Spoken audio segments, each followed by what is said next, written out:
In today's review, we're going to be taking a look at the Star Wars Vintage Collection Rise of Skywalker Zorii Bliss. Hey there, Star Wars collectors, and welcome to another Bosk's Bounty video and another review of the figures that came out on Triple Force Friday. So it's the first wave of the Rise of Skywalker figures. Be sure to check out my previous review of the Sith Jet Trooper. After this video, of course, this particular review is going to be of Zorii Bliss. Now, obviously, this is a character that we don't really know too much about, but I'm liking the look of her and I'm liking the look of the figure. So let's get straight into it and let's take a look at the card back. Alright, so the card back's got that nice sort of bluey turquoise behind the name pill and behind the figure. Really makes the figure pop, in my opinion. And obviously we do have an image of the character there on the card. She's this sort of mauve purple kind of colour with gold bits on her arms, like sort of wrist gauntlets and belts and things like that. And that gets replicated on the figure, as you can see. So we're going to get the figure out in a minute, but we'll just continue to look at the card. So we've got the Rise of Skywalker on that chase that goes round there. We've got the Kenner logo at the bottom there. Zorii Bliss in the name pill. Back of the card, we've got the Vintage Collection logo there. Disney and Hasbro at the bottom. Loads of legal gumph nobody cares about. This particular figure is VC157 in the line. Alright, so that's the card back. I do like the image. Again, this is one that we obviously don't know anything about. We have no idea in terms of who she is or what she's going to do in the film. So we don't know this scene of where she is or what she's doing. But we can just say that she looks pretty cool on that card. And obviously, once we see the film, we'll know a lot more about her. Okay then, so before I go ahead and open the figure, if you like the video, don't forget to drop a like down below. It really, really does to help the channel. And if you're new to the channel, please hit that subscribe button. I've got quite a few new subscribers, so welcome if you're new. This is my second review of the Rise of Skywalker figures. Right then, let's get it open and check out the figure.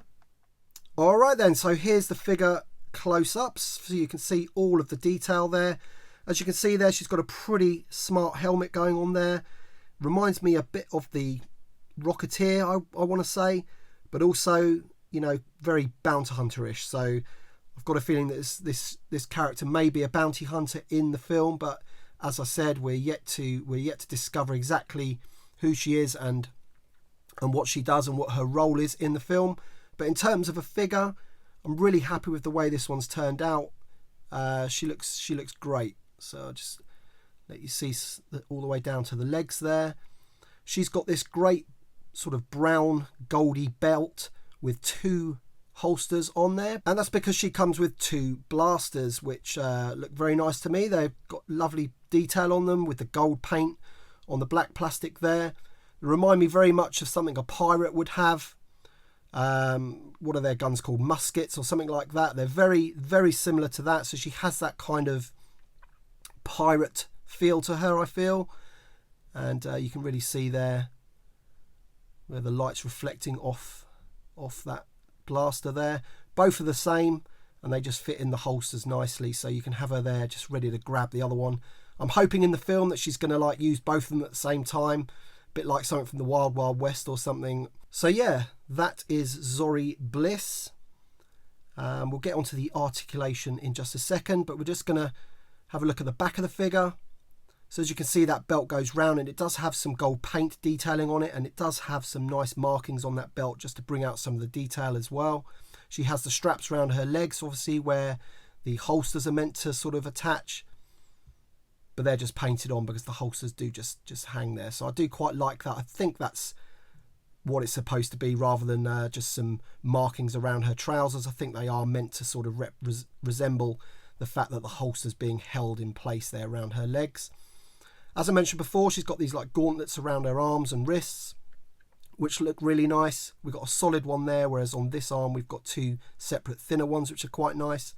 And there's the helmet sculpt. So we get a nice look at that with the big black visor. Some nice detailing on the back as well. So a very sleek figure. Obviously it's a female character, so she's very, you know, she's very slight, very light as well. and nimble. So let's just quickly take a look at the articulation. So the head or helmet is on a ball joint.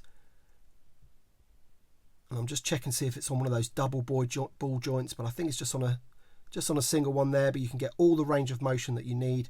Obviously it spins all the way around. You can rock it, turn it left and right. You can go every which way that you need. Shoulders are on a ball hinge. Obviously they go up to a right angle like that. She does have this shoulder piece which restricts it from going from any higher than that, but that's still a right angle. It's pretty good. And obviously they spin all the way round. She has ball hinges at her elbows, so they move and they twist all the way round. And she does have spinny wrists, but it doesn't look like these actually got a hinge. But the way the wrists are positioned or sculpted, they're sort of an angle, and I think that's so that she can hold those weapons nicely. She has articulation on her upper torso there, so you can move her around nicely, get her into all sorts of poses, which is really, really cool. She has ball hinges on her legs, which you can see there, so they can kick right out like that. They have a split at the thigh, so you can move it. She has knee joints, which obviously spin, and she has ankle joints as well, which also spin. Plenty of articulation, as we expect from the vintage collection. And I really, really do like this figure. I'm just hoping that she has a good role in the film. Obviously, we've had some good looking characters in the past with Captain Phasma and people like that, and then we're sort of let down with what they actually do in the film. I'm hoping that she has a really, really good role and she does something decent in the film. You can see a bit of her dress. Some plastic hangs down over her bum, which is quite good. Alright then guys, so that is Zorii Bliss from the Rise of Skywalker. It's the vintage collection figure. Thank you very much for watching as per usual. Drop a like down below and we shall see you on the next one.